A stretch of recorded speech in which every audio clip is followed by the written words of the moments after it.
my little chickadees. Here it is. Make way for ducklings.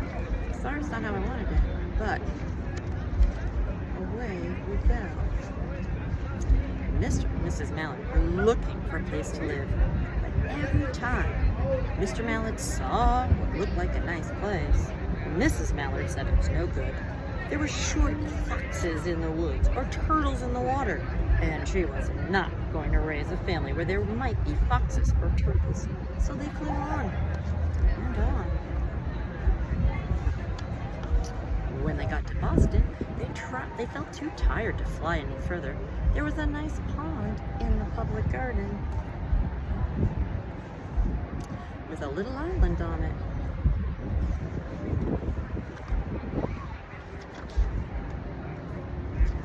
The very place to spend the night, quacked Mr. Mallard. So down they flew.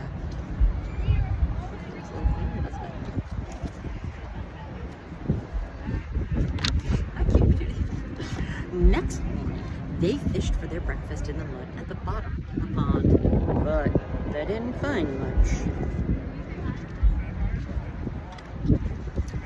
Just as they were getting ready to start on their way, a strange, enormous bird came by.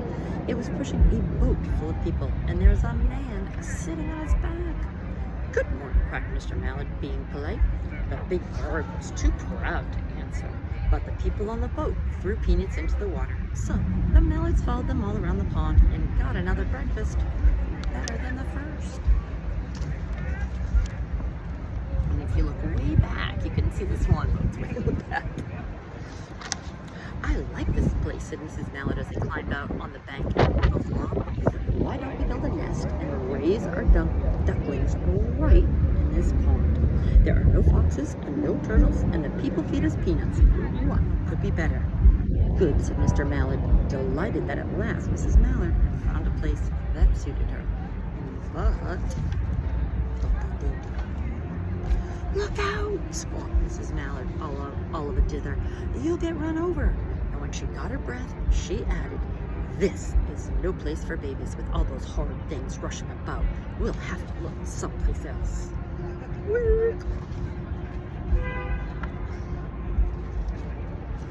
So they flew over Beacon Hill and round the State House, but there was no place there. They looked in Louisburg Square, but there was no water to swim in. That, don't they? Then they flew over the Charles River. "This is better," cried Mrs. Mallard. "That island looks like a nice, quiet place, and it's only a little way from the public garden." "Yes," said Mrs. Mallard, remembering the peanuts. "That looks like just the right place to hatch our ducklings." Now that bridge right there is also called the Salt and Pepper Bridge because those look like salt and pepper shakers. So they chose a cozy spot along the bushes near the water and settled down to build their nest. And only just in time, for now they were beginning to molt. All their old wing feathers started to drop out, and they would not be able to fly again until the new ones grew in. But, of course, they could swim. And one day, they swam over the park to the riverbank, and there they met a policeman called Michael. Michael fed them peanuts, and after that, the Mallards called on Michael every day. Smart.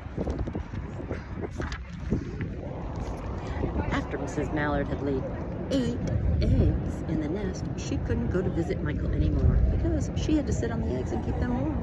She moved out the nest only to get a drink of water, or to have her lunch, or to count the eggs and make sure they were all there. She's being a good mom. One day, the ducklings hatched out. First came Jack, then Cack, then Lack, Mack, Knack, Whack, Pack, and Quack. Mr. and Mrs. Mallard were bursting with pride. It was a great responsibility taking care of so many ducklings, and it kept them very busy. One day, Mr. Mallard decided he'd like to take a trip to see what the rest of the river was like further on. So off he set. "I'll meet you in a week in the public garden," he quacked over his shoulder. "Take good care of the ducklings."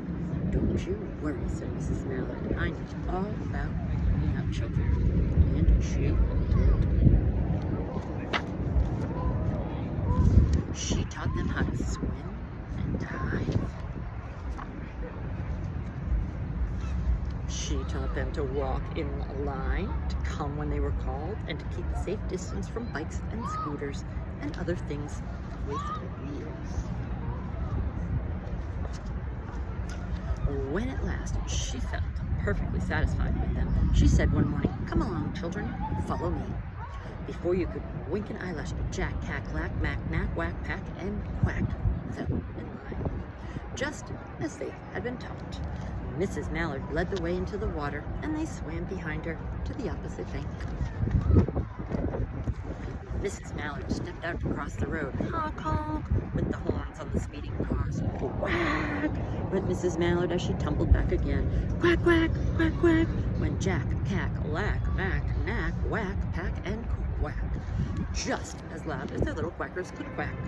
The cars kept speeding by and honking, and Mrs. Mallard and the ducklings kept right on quack, quack, quacking. They made such a noise that Michael came running, waving his arms and blowing his whistle. Quack, quack, quack, honk, honk, tweet. Kind of like that.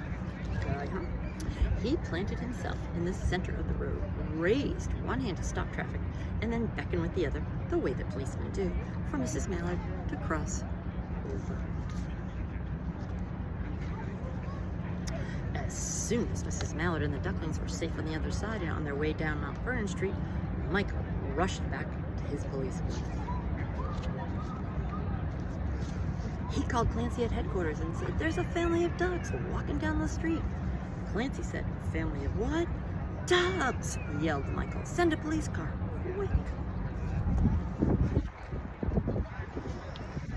Meanwhile, Mrs. Mallard had reached the corner bookshop and turned into Charles Street with Jack, Cack, Lack, Mack, Knack, Whack, Pack, and Quack, all marching in line right behind her. Quack looked so cute. Everyone stared. An old lady from Beacon Hill said, "Isn't it amazing?" And the man who swept the street said, "Well, now, ain't that nice?" And when Mrs. Mallard heard them, she was so proud, she tipped her nose in the air and walked along with an extra swing in her waddle. When they came to the corner of Beacon Street, there was the police car with 4 policemen that Clancy had sent from headquarters. The policemen held back the traffic so Mrs. Mallard and the ducklings could march across the street. Right on in to the public garden.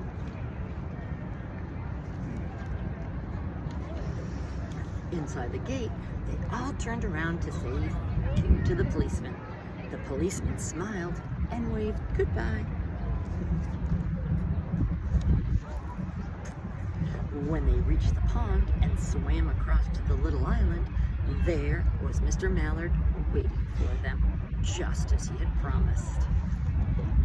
Right on that island. The ducklings liked the new island so much that they decided to live there. All day long, they follow the swan boats and eat peanuts. Same thing. And when night falls, they swim to their little island and go to sleep.